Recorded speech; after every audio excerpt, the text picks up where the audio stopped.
बिस्मिल्लाहिर्रहमानिर्रहीम। अस्सलाम वालेकुम। उम्मीद है आप सब खैरियत से होंगे। अल्लाह सुब्हानहू तआला से दुआ है कि हम सबको अपने हिफ्ज़ ज़बान में रखे। अगर आप मेरे चैनल पे नए हैं तो इसको लाइक और सब्सक्राइब करें और अपने दोस्तों के साथ शेयर करें। बेल आइकन को दबा दें ताकि मेरी आने वाली नई वीडियो का नोटिफिकेशन आसानी से आप तक पहुँच जाए। मेरे चैनल पे बहुत सी अच्छी और मजे की रेसिपीज मौजूद है। आप ज्यादा से ज्यादा मेरे चैनल का विजिट करें और मेरे चैनल को ज्यादा से ज्यादा सब्सक्राइब करें। आज हम मटन स्टीम रोस्ट कर रहे हैं। मटन की जगह आप बीफ भी इस्तेमाल कर सकते हैं। मेरे पास ये 2 किलो मटन है।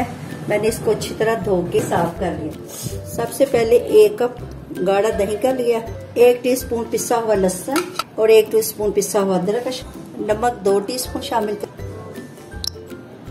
1 टीस्पून कुटी मिर्च, 1 टीस्पून कुटी काली मिर्च, 1 टेबलस्पून भर के कुटा हुआ सूखा धनिया। कश्मीरी लाल मिर्च तेज नहीं होती, इसका कलर प्यारा लगता है, इसलिए 1 टेबलस्पून सावा गरम मसाला 1 टीस्पून, 1 टेबलस्पून टिक्का मसाला।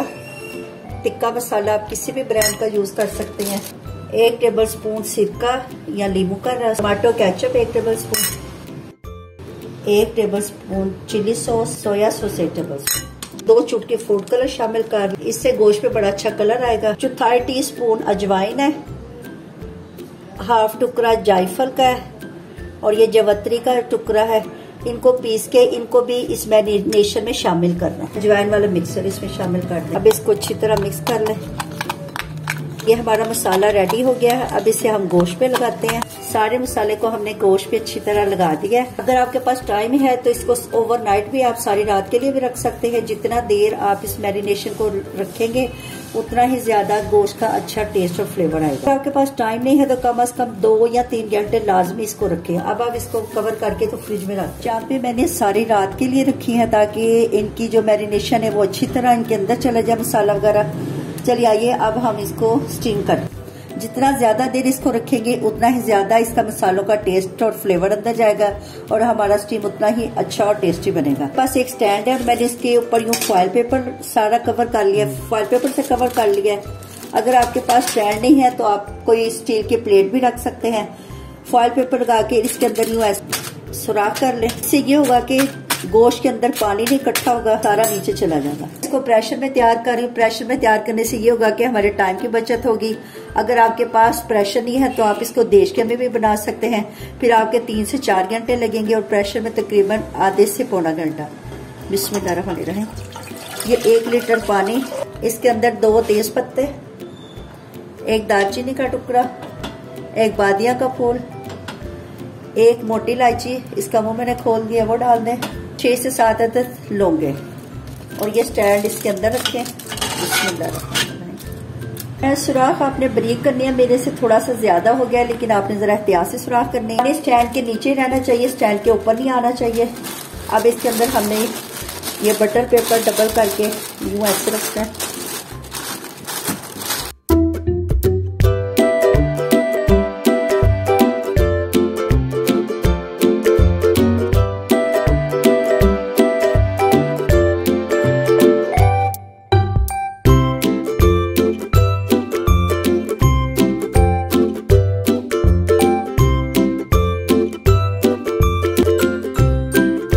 बहुत ही अच्छा और बहुत ही मजे का स्टीम रोस्ट तैयार होगा। आपने इसको जरूर ट्राई करना है और फिर कमेंट्स में बताना है कि आपका स्टीम रोस्ट कैसा बना। सारा गोश्त अच्छे से हमने लगा दिया। अब इसको ऊपर से फोल्ड करें और इसके ऊपर एक और बटर पेपर रखें।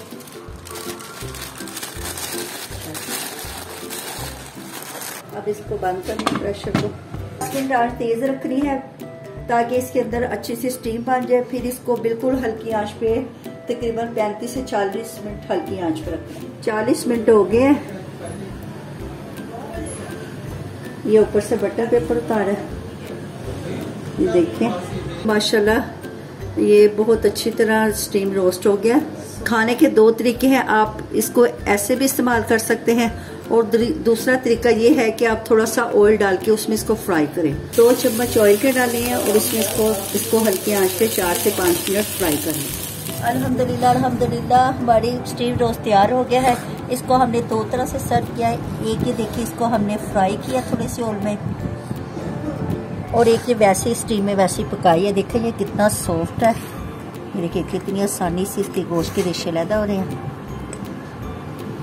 ये बहुत मज़े का और बहुत जूसी है। आपने इस रेसिपी को ज़रूर ट्राई करना है और कमेंट्स में बताना है। अच्छा जी, आप इजाज़त देने रेसिपी के साथ हाजिर होंगे। अल्लाह।